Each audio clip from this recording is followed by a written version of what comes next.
Fine, I won't try to be coy with this. The title already gave it away anyways. Sonic Heroes is good, goddammit. That was tight! There's stuff that were done better in the adventure games, yeah, but then there's the rest. Sonic Heroes feels like it's the first time that Sega got 3D Sonic consistently right.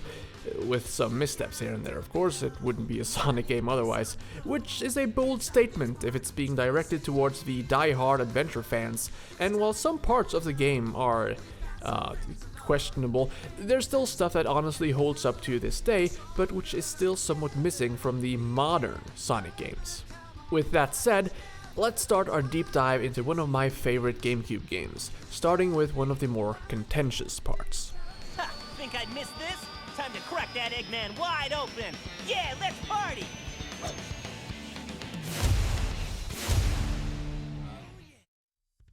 There are 4 different teams in Sonic Heroes.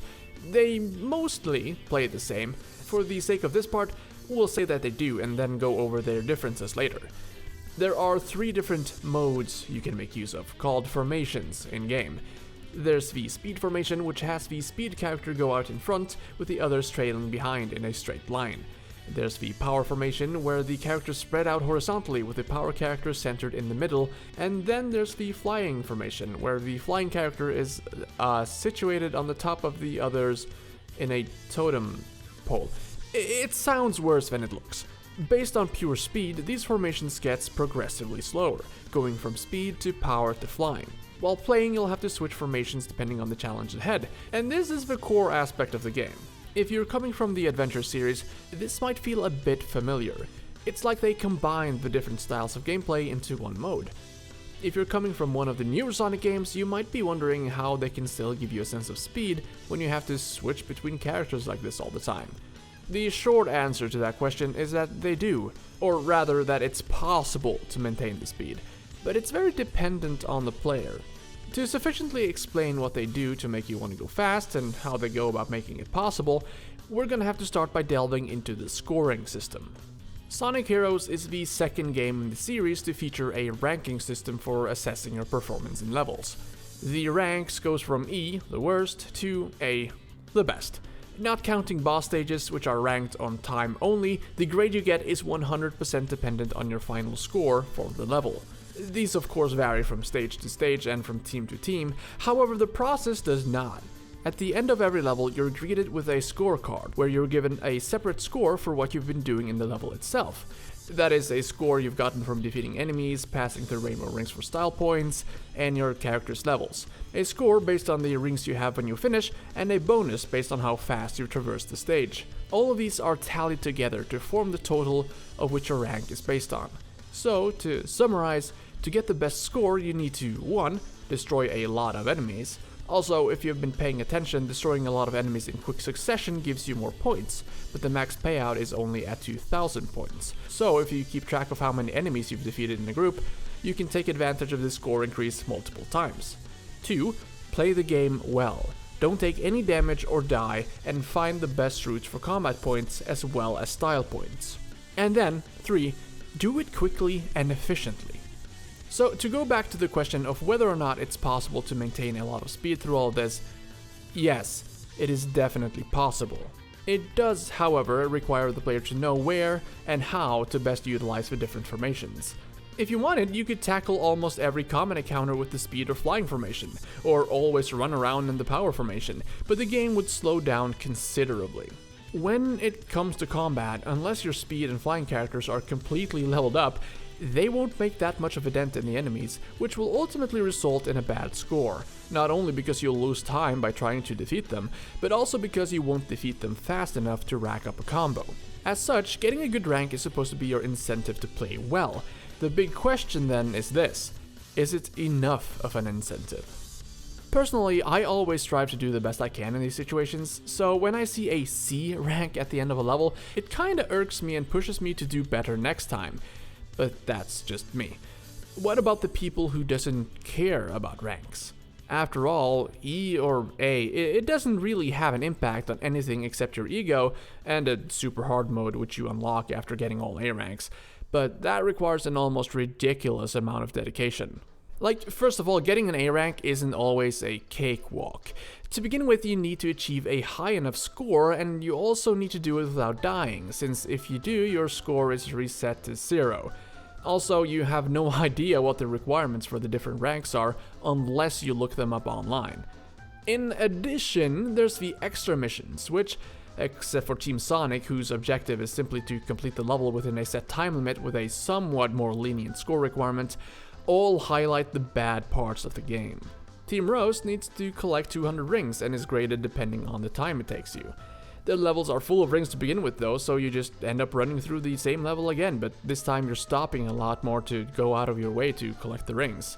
Team Chaotix's extra missions varies, just as the regular ones, but with more lenient score requirements. For most of them though, it's just the same mission with a more strict objective.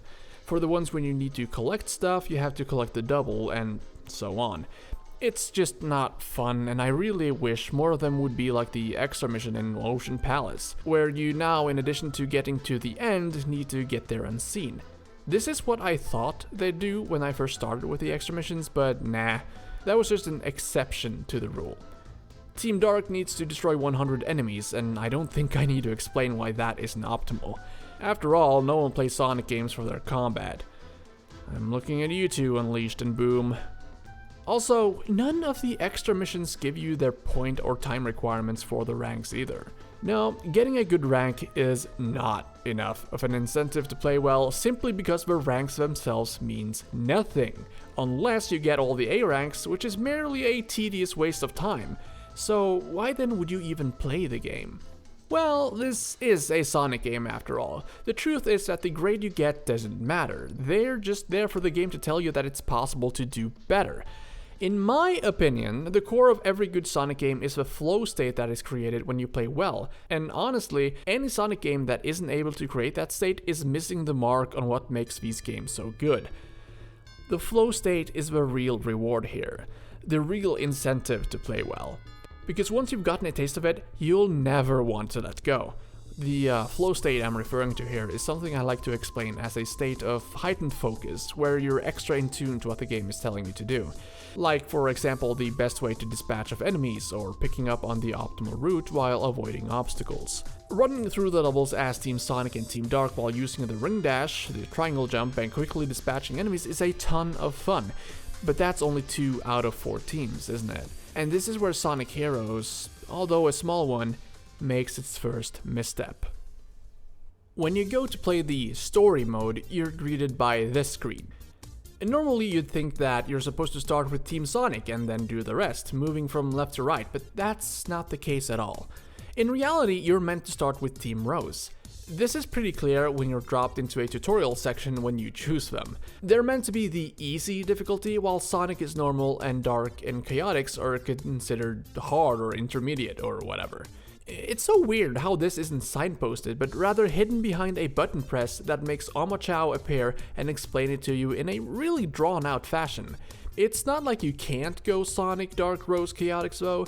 It's just a bit awkward to go straight from the hardest team to the easiest.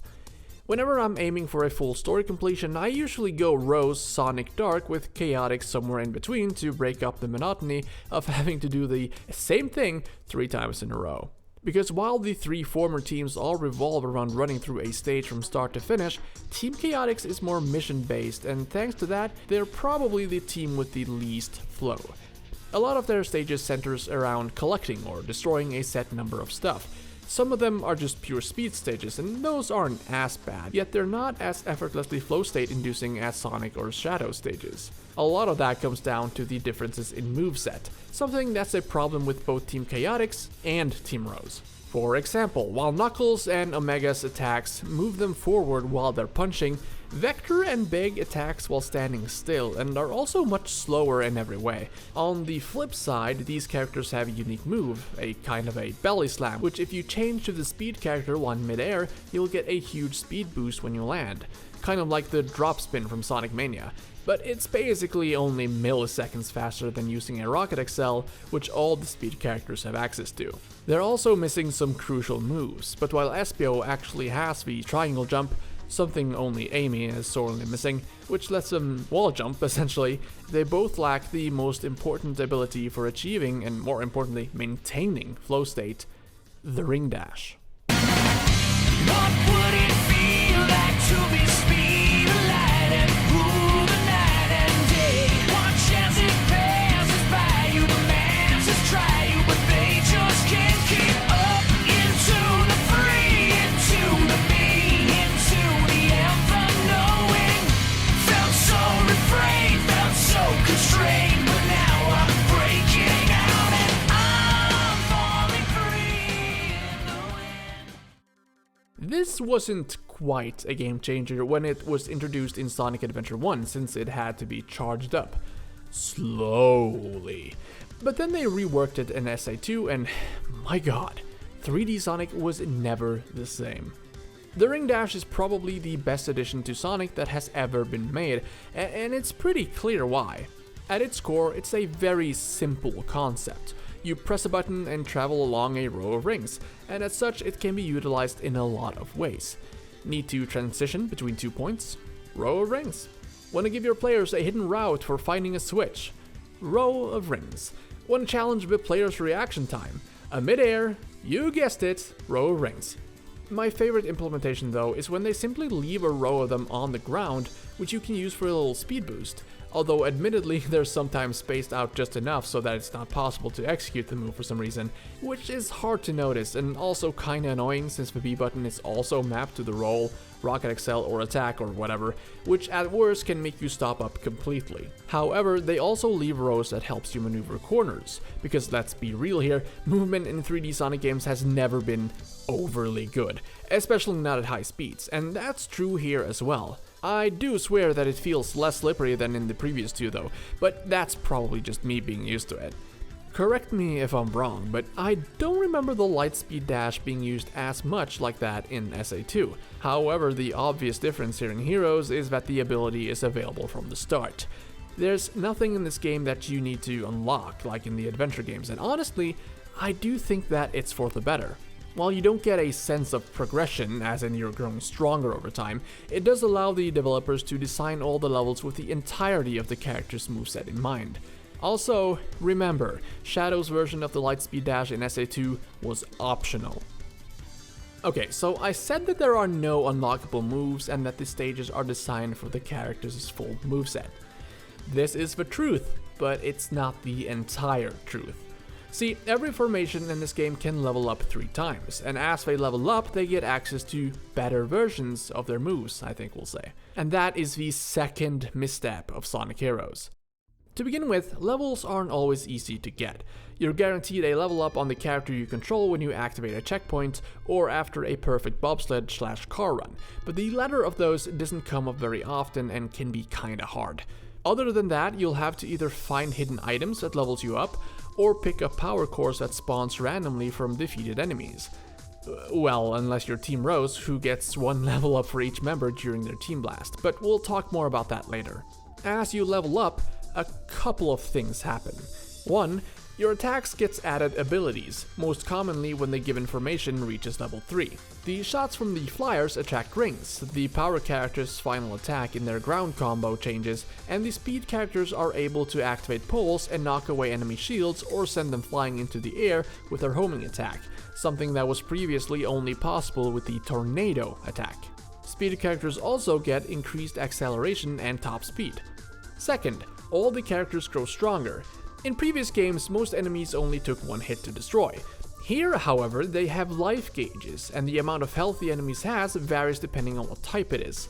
Speed characters deal an extra point of damage for each level, capped at 3. Flying characters deal more damage as well, but their shots also stun enemies for longer and can, in theory, because well, this never works as intended, target more enemies the higher their level is. They also get more flying time as they level up. Power characters just gets way more powerful in terms of raw damage, but their final attack also changes a bit, and this is different from character to character. The level 3 attack is usually the best one for all 4 though. So then you might wonder what the negative part about this is. After all, it sounds kinda dope, right? Well, for the most part, it is. but the extra abilities and power you get from hitting level 3, it doesn't feel as much like it's augmenting the gameplay as it feels like it's solving a problem, and the speed characters are the ones affected the most by this. This feeling mostly doesn't rear its head until at about the halfway point though, but then again, that's where the levels and the game start to get interesting. At this point you'll start to come up against a lot of enemies with shields. What you want to do here is use the tornado attack to alleviate them of their defenses. For Amy, this usually isn't a problem, since her tornado attack moves away from her, but with the others, and especially Espio, you end up right above the enemies after you finish the attack, which means that if they're right below you, you're almost bound to get hit. Same if there are enemies bunched together, you'll just end up hitting one of the others during the move. The obvious solution here would be to use a power character to thin their ranks, but unless they're at level 2 or 3, or the enemies has a certain type of shield, that is going to take a while. There's also the poles, which if you're at level 3 you can just homing attack into to activate. Some of these though are placed in midair, and while these are mostly optional, you'll still want to use them. So it's a shame then that the depth perception here is way off because of the camera angles sometimes, making using the tornado attack to try and latch onto these a nightmare. But when you have the level 3 homing attack, it's super easy. Then there's what affects all 3 formations: the combat. All the formations deal more damage the higher their level is. This of course makes combat much smoother, but at level 0 it's not really smooth at all. You end up stopping at these encounters for way too long. You're either struggling with hitting all the flying enemies, removing shields, or merely dealing enough damage. At multiple points you'll encounter flying enemies which you need to use the homing attack on to traverse the gap, and if you want the points for destroying them to get a good rank, you'll have to hit them a bunch of times. At one point you'll start encountering these big hammer robots, and they have a bunch of HP. Even worse, a bit later you'll encounter the same robots, but which can only be damaged from attacks to their itty bitty tiny head, only after you've knocked their helmets off. And they have even more health than the previous ones. It doesn't help that attacking is either too rigid when it comes to Big and Vector, and too floaty when it comes to Omega and Knuckles.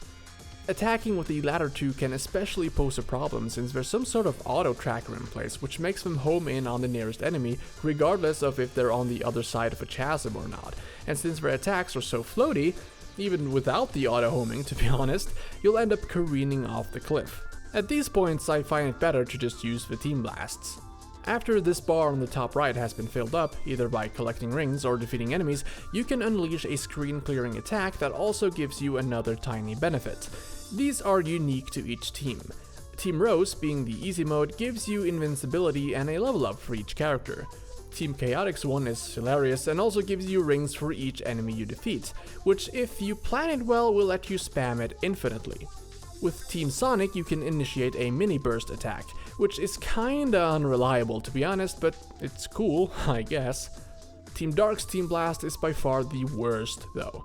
Essentially you stop time, which at first sounds dope as hell until you realize that the thing that's supposed to activate, or that path that's supposed to open up, won't be available until time starts flowing again. Yeah, it's really bad. I mean, it has its uses for, technically getting to the goal faster if you want that time bonus, but for the most part, it's just annoying. Anyways, if you couldn't tell yet, Sonic Heroes has a much bigger emphasis on combat compared to the previous games, and this is honestly the worst thing about it. The enemy placement in the levels are designed to give you a greater challenge the further in you get, which sounds great, but there's one big oversight about that. When you die, you respawn at the last checkpoint with all your characters at level 0. About half of the time this isn't a very big deal. After all, you start every stage off at level 0 anyways regardless. However, when you die during the last part of a stage, which is purely combat encounter after combat encounter with tough enemies, then it just sucks the fun right out of the game. Yes, I'm looking at you, Final Fortress. God, I hate that part. It's not just the levels that disappear either, but your entire score too, which doesn't really make you want to try and do well anymore. The flow state as well just kinda evaporates from that point on, since you'll have to stop for so long at certain encounters. It sucks, and I know you're all about to head into the comment section to tell me to get good, and trust me, I really wish it was that simple. Because as you all know, if you've ever touched a 3D Sonic game, things doesn't always go the way you want them to. This is the last major misstep of Sonic Heroes, the bugs and the glitches. Loop-de-loops not working as intended, the homing attack not homing, the homing attack homing too well, the ring dash either sending you flying in the wrong direction or not working at all if you're badly positioned, certain position adjusting bumpers and speed ramps dropping you at a slightly wrong angle, everything that has to do with the pinball tables, context sensitive stuff not registering correctly, and, well, I guess we got the grinding right at least. Mostly.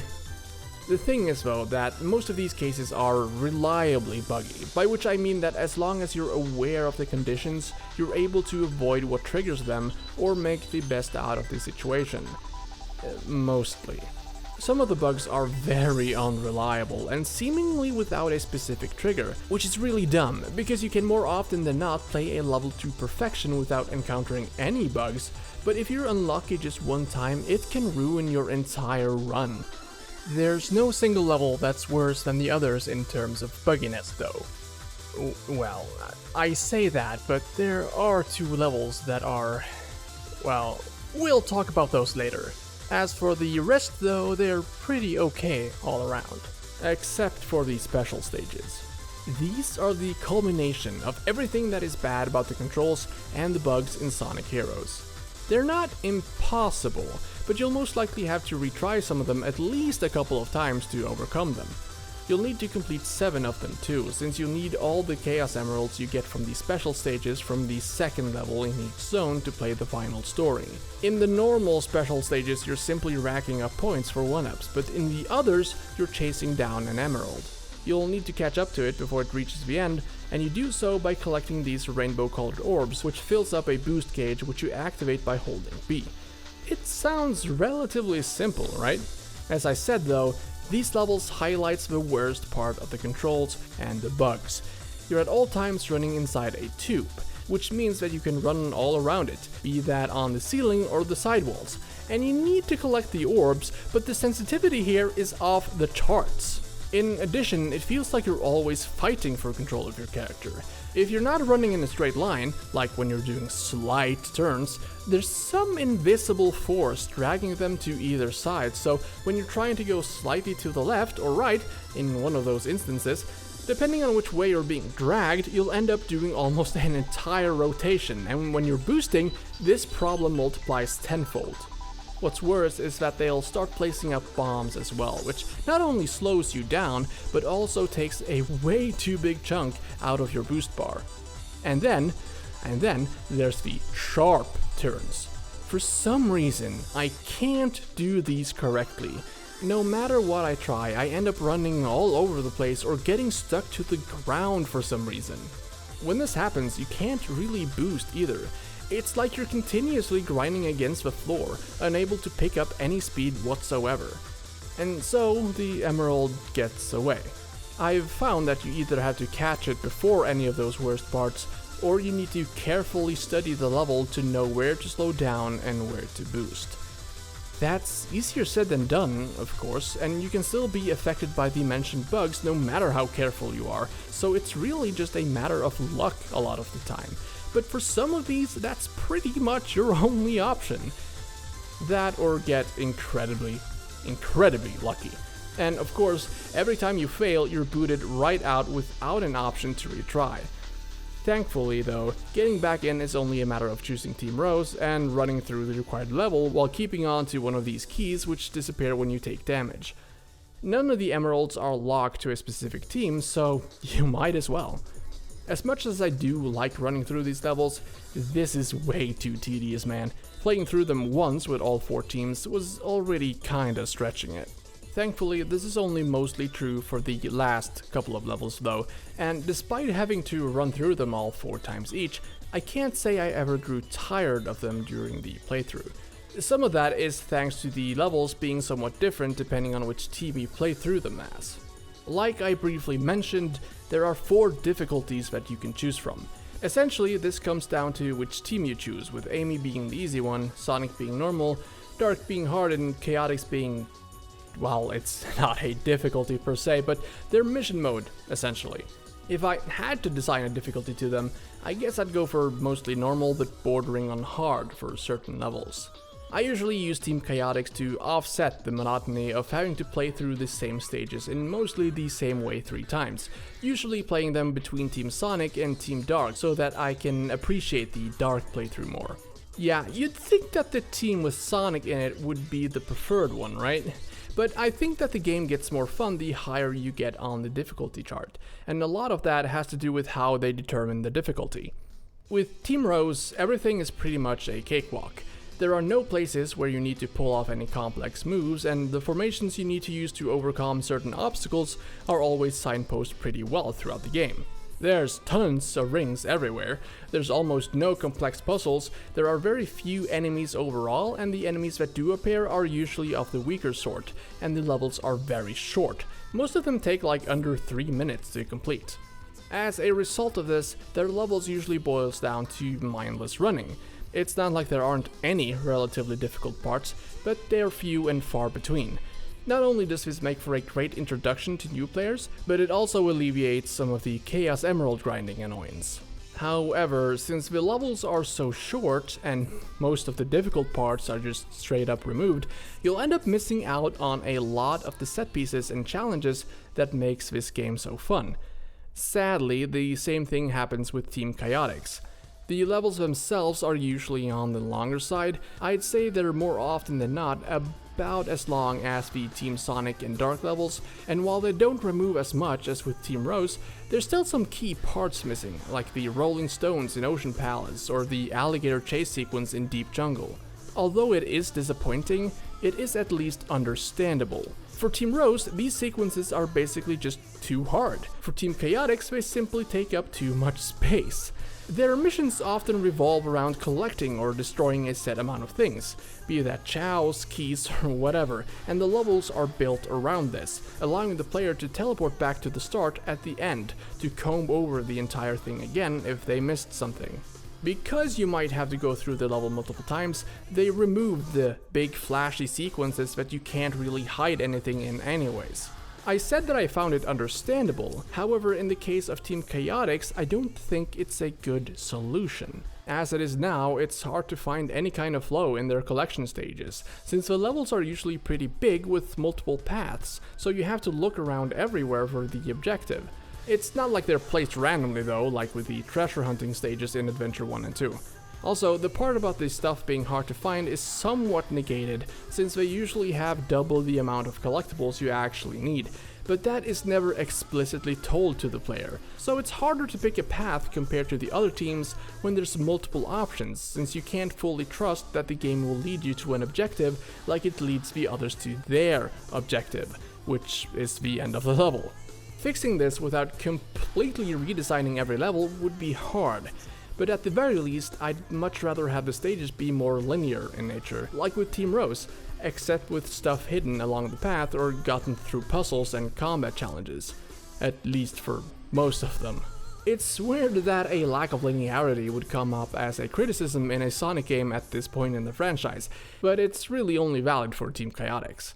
That brings me to the last two, and suffice to say the lack of linearity is not a problem here. Although, let me first clarify a bit. It's not open world, right? It's linear in a sense that you still go from A to B, and you still pass through certain areas no matter which route you take. So you can say that there is only one route with multiple sub-routes, if that makes sense. Team Sonic and Team Dark blows the two other teams right out of the water. The difference is staggering, and they're 90% of the reason why I love this game. This is peak Sonic to me. Colors and Generations came close, but for different reasons.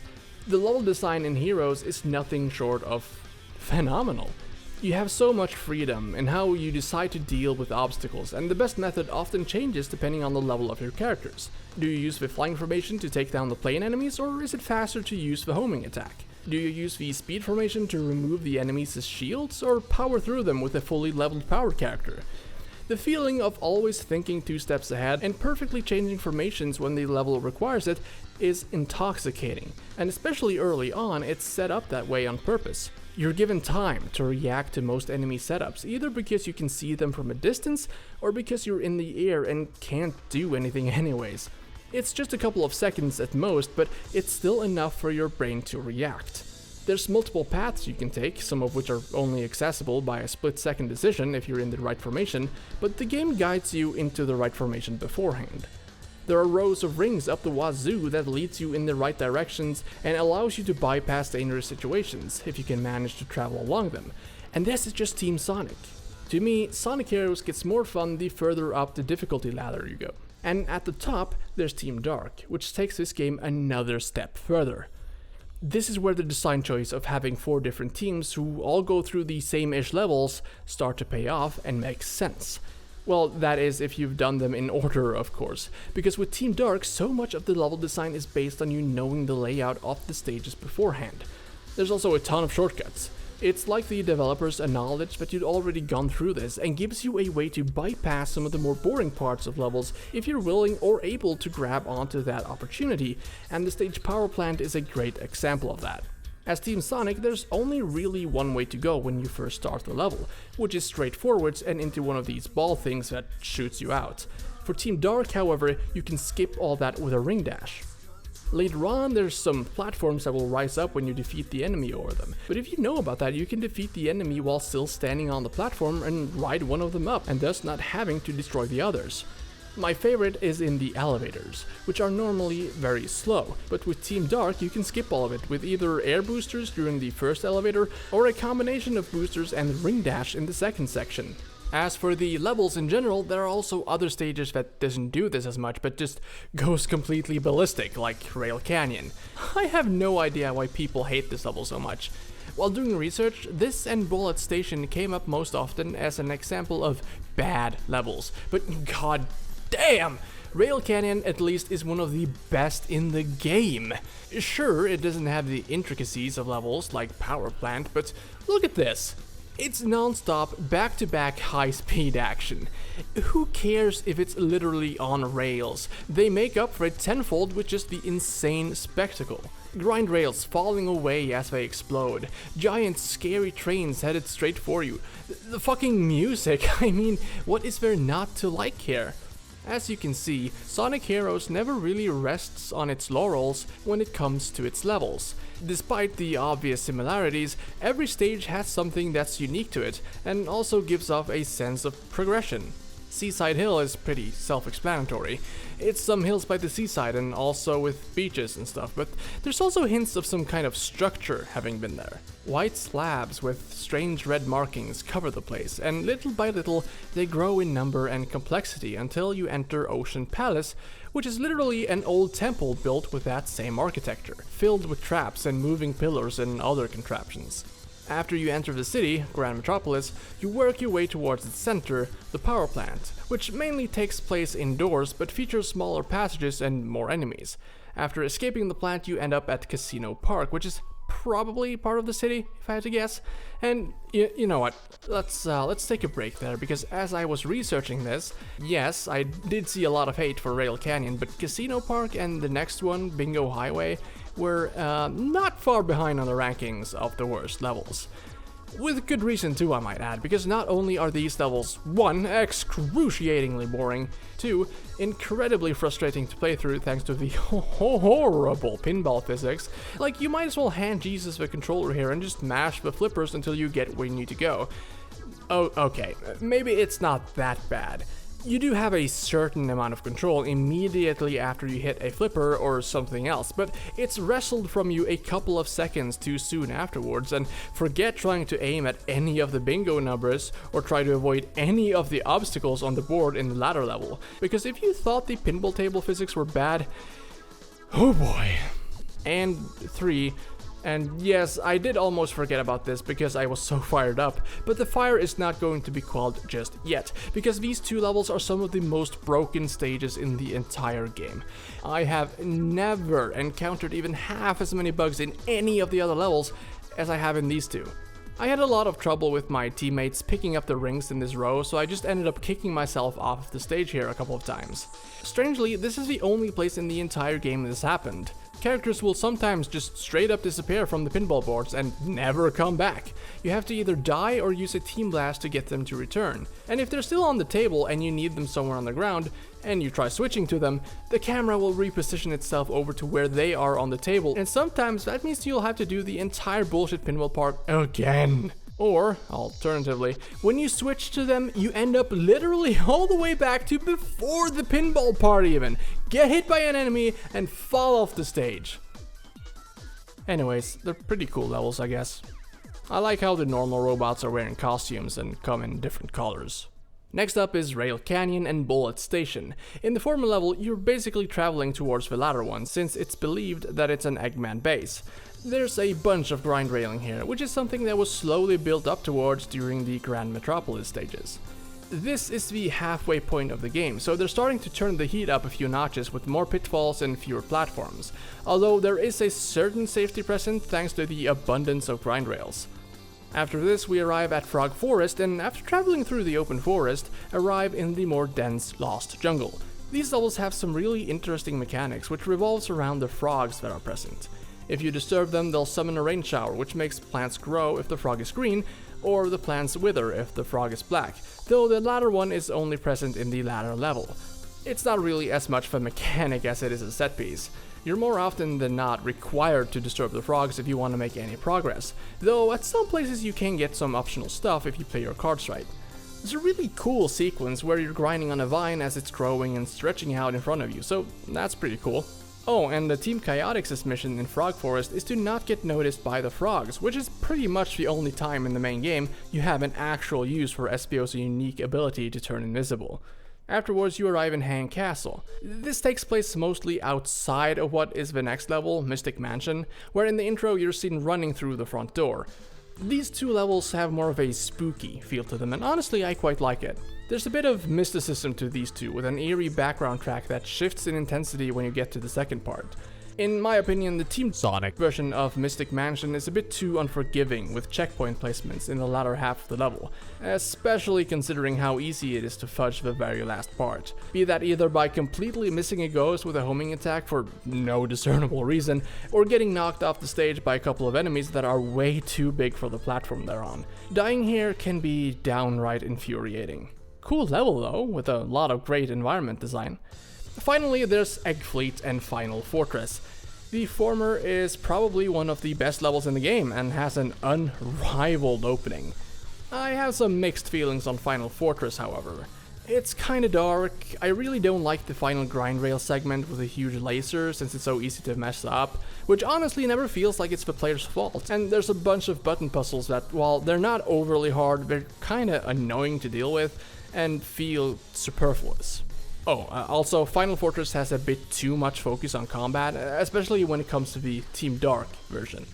Because, yeah, the Dark story is way more combat focused than the rest, and as such has way more and tougher enemies, but at this point you should be so used to it that they won't pose that much of a problem. Besides, the worst of the enemy encounters are used more as punishment for playing suboptimally than anything. The only level where enemy encounters are taken to too much of an extreme is Final Fortress. It's basically just one long encounter with the toughest enemies, and if you die at any point, you'll lose all your levels and make it an even worse experience. Even still, the level design is the core of what makes Sonic Heroes so good. The ease of which it incites the aforementioned flow state is nothing short of astounding. For this reason alone, to this day, I still believe that Sonic Heroes is the best 3D Sonic game. That's to say, while it's the biggest reason, there are also other things that add on to the positive side. One of the admittedly minor ones being the characters themselves and the story, or rather the lack of a proper one. And yes, there's a reason why I left this for the second to last part of the video, and that tinfoil hat moment will become clear when it rears its head. Don't worry. The adventure games always felt like they were trying to tell a story at the expense of the gameplay. However, that's a different discussion for a different video. I merely bring it up because with Sonic Heroes it seems like they do the opposite. Even taking into consideration the final reveal of the game, there's not much here. And you know what? There doesn't have to be. All you really need in a Sonic game is an excuse to move the characters forward with a little banter in between, and that's exactly what the plot here does. That's not to say that there aren't any interesting developments though, however the most relevant pieces of plot are delivered throughout the Team Dark playthrough. At the end of Adventure 2, we see Shadow falling into Earth's atmosphere after having used all his power to teleport the falling space station back into orbit using Chaos Control. Shadow is presumed dead after this, but the opening cutscene of Team Dark picks this thread back up by having him emerge from some kind of stasis pod, but alas without his memories intact. A possible explanation to this arises at the halfway point, where after a boss battle, a ruined Shadow android lies broken on the ground, suggesting that not only are there copies of Shadow running around, but also that he himself might be one of those copies. Matters aren't made any better when they at the end of the playthrough find a giant storage full of Shadow copies. This is what kicks off the story in the next game in the series, Shadow the Hedgehog, and honestly, it's the only relevant plot to the overarching story that started in Adventure 2. As such, Sonic Heroes is very much more of a story about Shadow than it is about Sonic, ironically enough considering the title of the game. That's not to say that the other team's stories doesn't have any relevance to the game itself. Their stories are merely confined to the framework of Sonic Heroes, and as such doesn't branch off into other games, but each of them are supposed to be 1/4 of a whole when it comes to the internal plot, although some of them contribute more to this than others. The game heavily implies that these 4 storylines are taking place, if not at the same time, at least very close to each other. I can suspend my disbelief enough to vibe with the idea that Team Sonic is running through the levels ahead of Team Rose and as such is organically lowering the difficulty of the stages after having destroyed a lot of the enemies. After all, Amy and the gang catches up to Team Sonic at the end of the Metropolis levels, completely forgetting why they were even chasing them to begin with, I might add. See, this would have been somewhat believable if not for the fact that there are 2 more teams doing the exact same thing at almost the exact same time. Then again, the world is a big place. They could be barely missing each other all the time, and despite all the teams defeating their share of enemies, the fact that there are still robots to be defeated during the other run-throughs could simply be explained by them being effortlessly teleported in after they're destroyed. There's one thing that punches a hole in this theory, and that's the boss battles against Eggman. These take place in pretty big arenas where you're pitted against pretty big machines. Now, I don't doubt Eggman's ability to craft an arena and robot for each of the teams to battle simultaneously, that's not the big draw here, but for the stages themselves, yeah, I'm not so sure about that. Also, it's implied that it's actually Metal Sonic that's posing as Eggman for half of them, and they all conveniently converge at the scene of the final boss at the same time, so...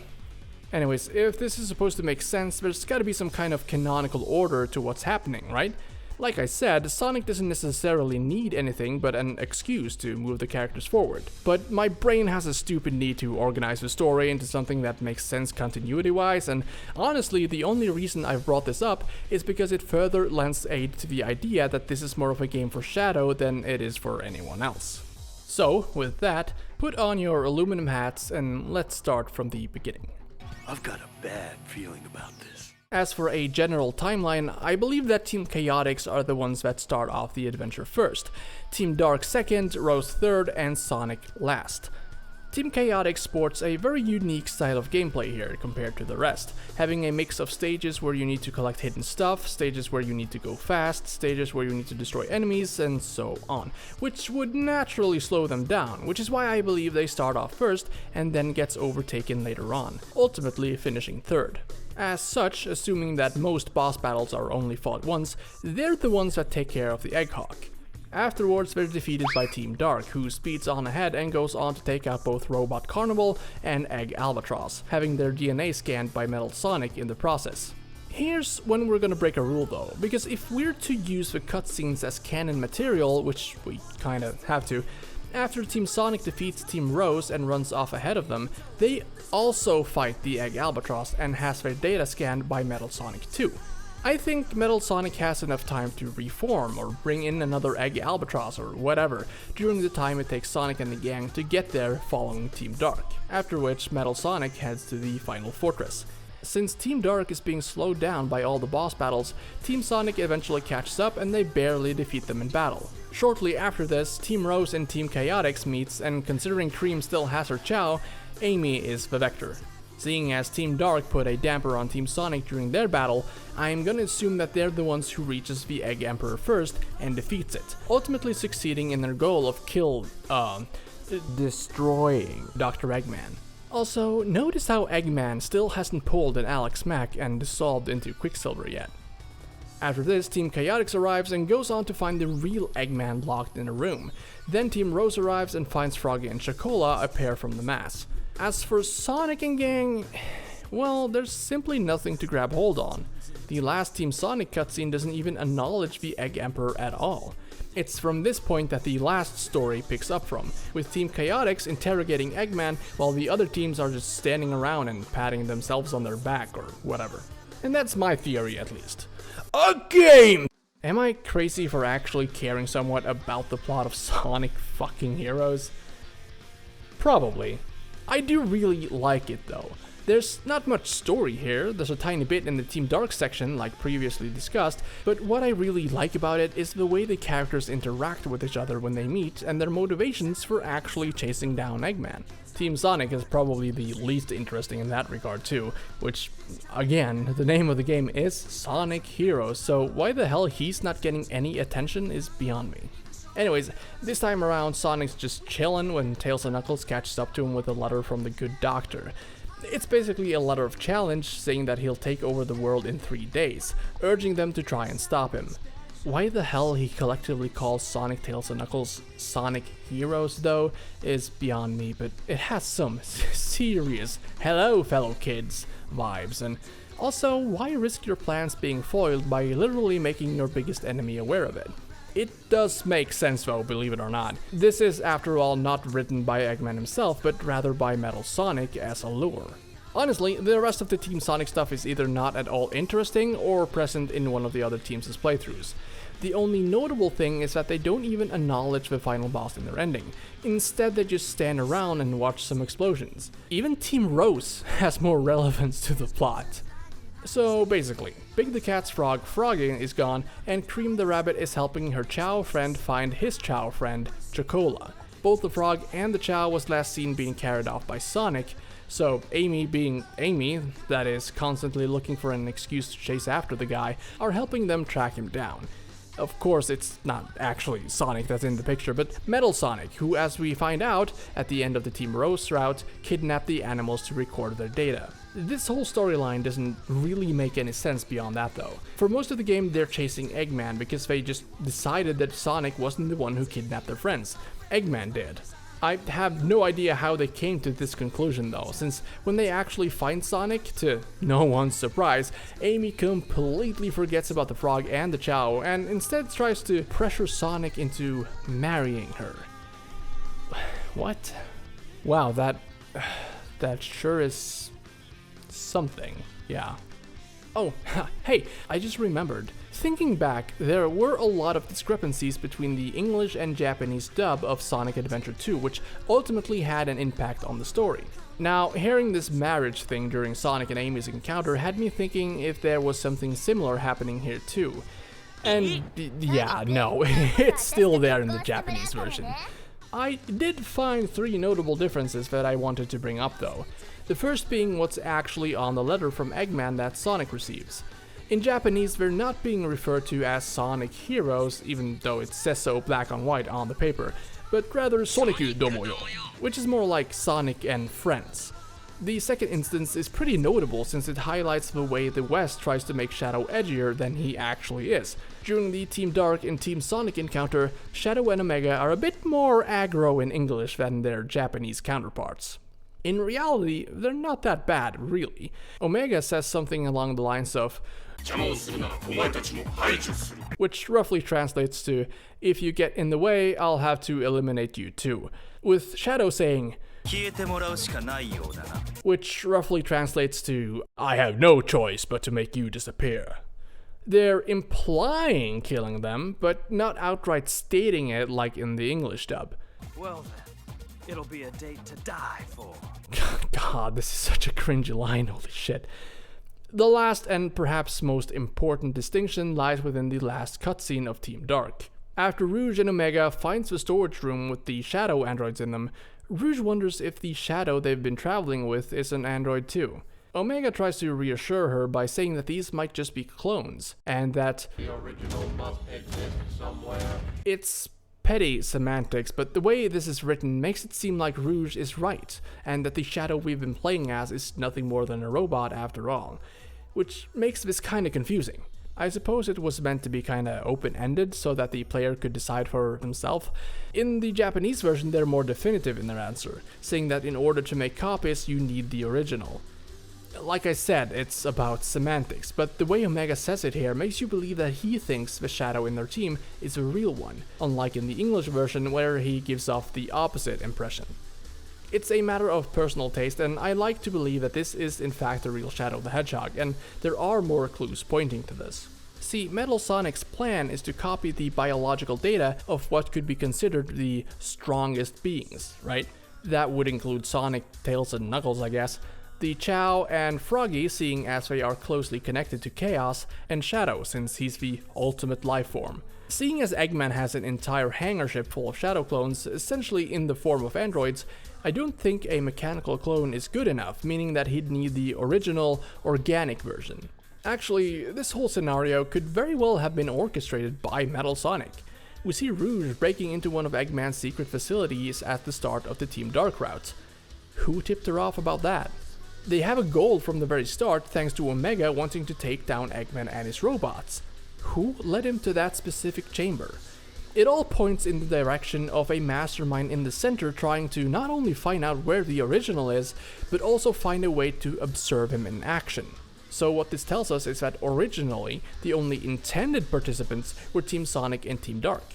You might point out that the picture of Sonic carrying the Chow and Froggy were meant to draw in Amy, Cream, and Big, but I like to think of it as Metal Sonic's out-of-touch attempt at luring in Sonic, but like, come on, there's no way he is reading the newspaper. And yeah, it's because of this that Team Rose came along, because they were looking for their friends for like 5 minutes until they started trying to get Sonic to fall in love with Amy by massacring a metric ton of robots, but that's only 3 out of 4 teams.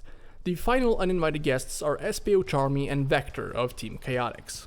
What's their deal exactly? Well, Team Chaotix, which is short for Charmy, Ospio, and actually, you know what, I have no idea why they're called that. I think it has something to do with the game Knuckles Chaotix or something.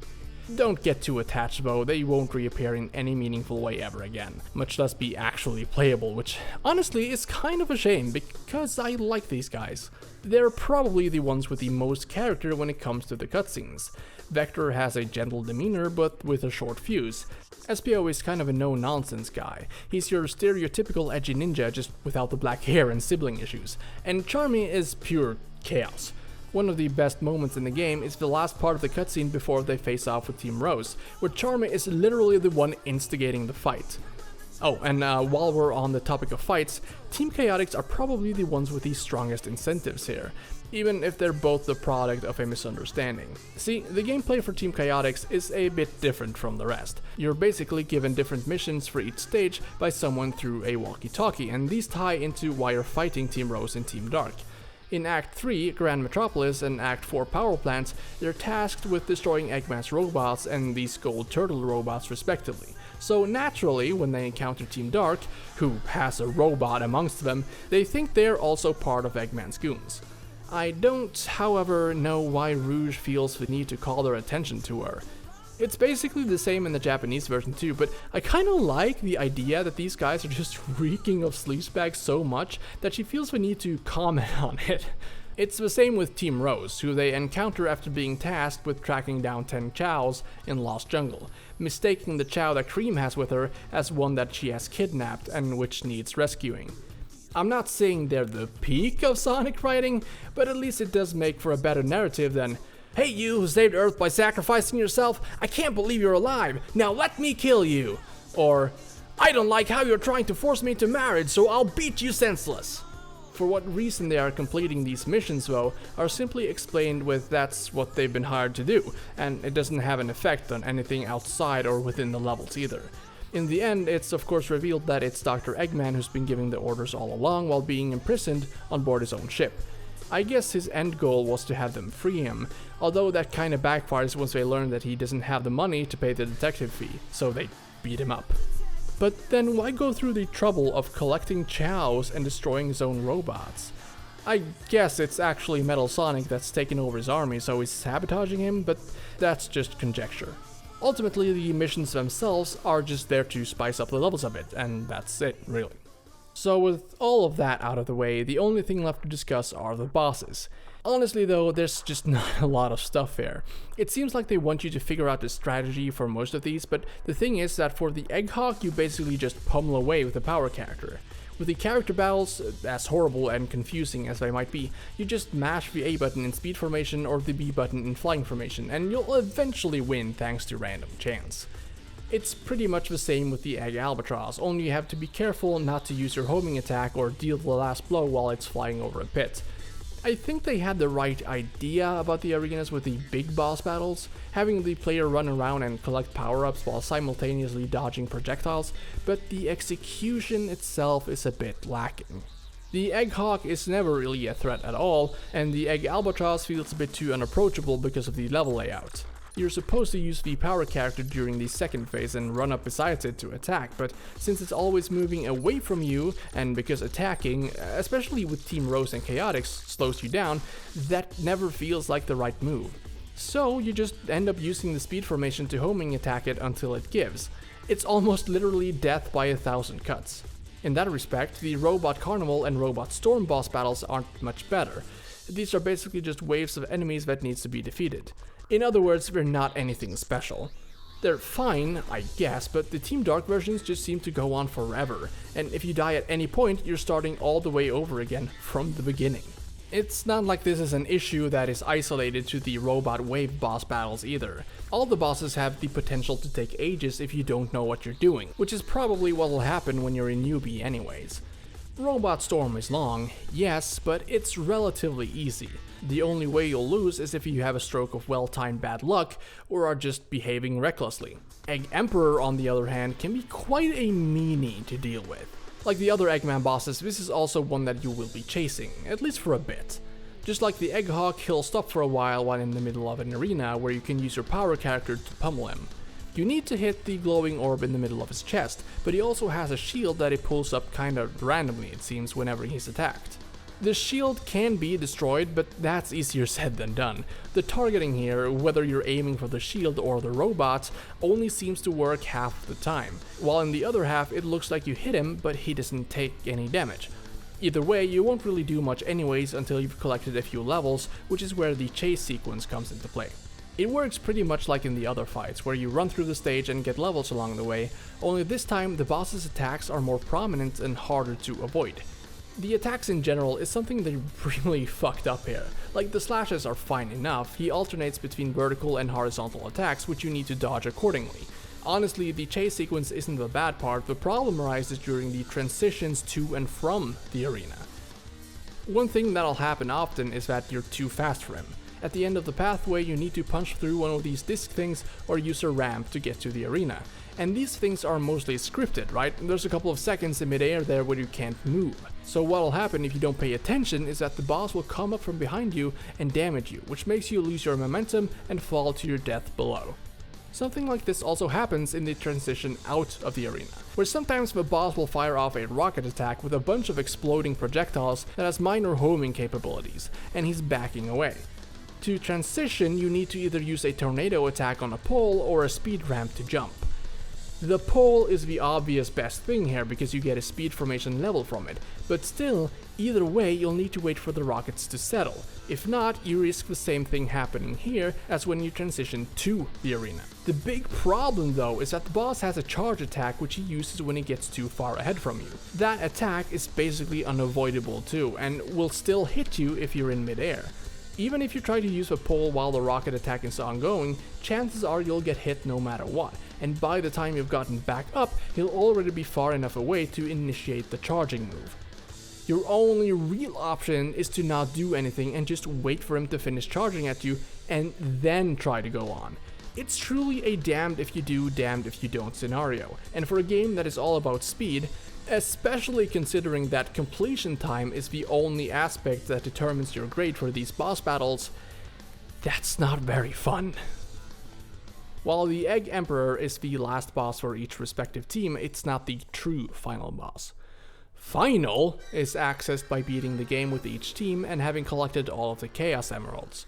It picks back up after Team Chaotix rescues Eggman, and the character subsequently discovers the real mastermind behind all of this, Neo Metal Sonic, who after having copied the lifeform data of the world's strongest beings, transforms into Metal Madness.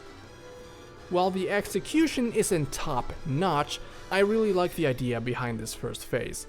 You play each team one after the other as they try to buy time for Sonic, Tails and Knuckles to transform into their super forms by using the Chaos Emeralds. The fight still suffers from a lot of the combat problems from elsewhere in the game though, like the homing attack, thundershoot or whatever the power formation's mid-air attack is called, being unreliable when it comes to actually hitting stuff. Especially when there's some distance between you and your target, since the boss is perched in the middle with a gap between him and the platform you're on. It's not the biggest platform either, so it can be easy to get knocked off, especially when you're stuck doing the power or the homing attack. The thing is that you can't really just safe it and use Thundershoot to deal damage, since the orb you need to target constantly changes color, where if it's yellow you can't damage him with a flying formation, and so on. So you're forced to change up your tactics and deal with the attacks as they come flying.